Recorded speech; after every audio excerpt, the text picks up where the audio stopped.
Hey, what's going on, everybody? It's Games from Moments of Full Color. Finally, our Turtlemania poster has come in. We actually ordered this through im8bit.com back in February. They were doing a time release between the 3rd and 17th of February, and these are actually limited edition as there is only 450 that was made. Artist named Alex Lewis was the one who actually created this piece, and it's 3 feet long. Yeah, it's 3 feet long, so it's a huge poster. It has tons of details from the Turtles the arcade game, as well as Turtles 2 and Turtles 3 from the Nintendo, and a little bit of Turtles in Time from the Super Nintendo. And looking at it, you can see it definitely pulls from the Where's Waldo vibe, as there's just tons of Turtle stuff hidden all throughout this poster. And I'm going to try to point out a lot of little things that I found just looking over it, but I'm sure there's things you'll see that I haven't even noticed yet, just because there's so much squeezed into this poster, even though it's a huge poster. So one of the first things to point out is Usagi, and if you watched any of the Turtles or if you've read the comics, you know that he had his own series, but yet there was times they crossed him over with the Turtles universe. So that was kind of one of the first things I noticed in this picture, was that they actually put him inside of it, which I thought that was pretty cool. And here's Granitor, one of the bosses from the Turtles the arcade game, as well as Turtles 2 on the Nintendo. You can see he's doing his classic flamethrower move where he burns the upper half of the turtle. So that was kind of cool to see that in here. Also, if you look up here, you can see like a samurai type turtle, which kind of was pulled back from the Turtles 3 movie, which everyone hated. If you look up at the top, you can see Shredder without his head. I don't know if anyone remembers, but when you would fight Shredder at the end of the game on Turtles 2 on the Nintendo, his head would actually float around and attack you. So that's kind of cool. They got Bebop up there in the window. And if you look down at the bottom, you can actually see Casey Jones chilling behind Granitor.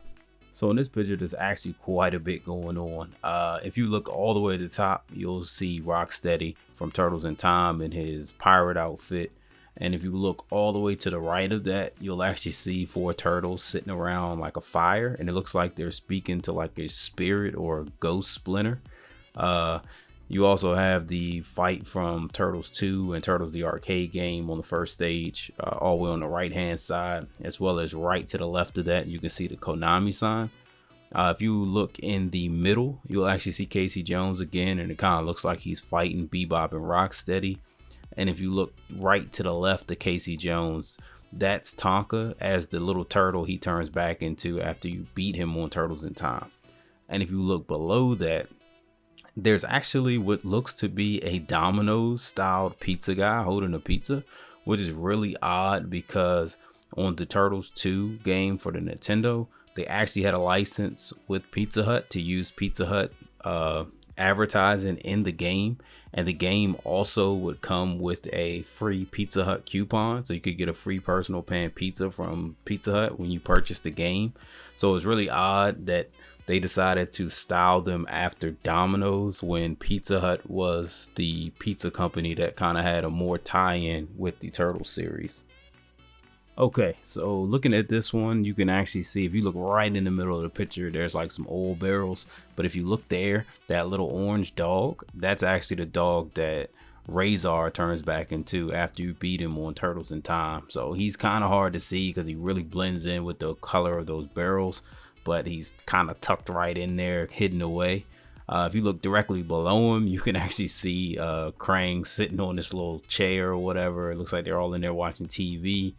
And you got Raph like juggling pizza slices with his sights or size, and one of them ends up landing on Splinter's head, as well as the turtles over there in the corner all playing the Turtles the arcade game on the arcade, which is pretty cool.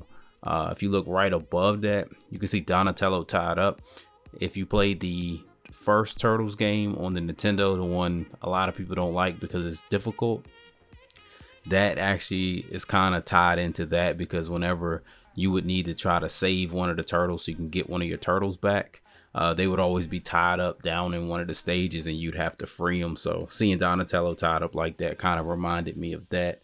And of course you can still see like Krang up there doing his little kick move that everybody hates. And of course, again, the first boss fight on the Turtles game.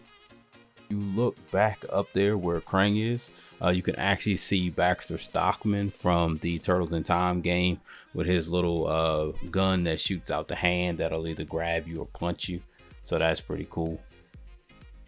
Oh, and just a quick correction. I said earlier that Shredder didn't have a head and it was because his head would come around and attack you. I was actually wrong about that, or I misremembered it.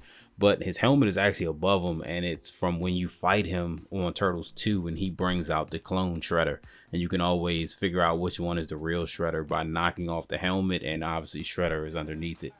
So if we try to point out everything that's packed into this poster, we would literally be here all day.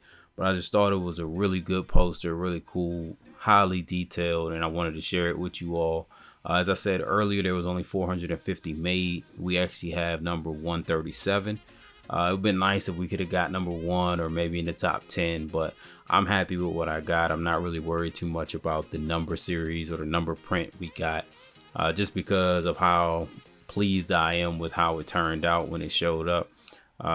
Kudos to IM8-Bit. They actually sent the package really well, so it showed up perfect, no damage.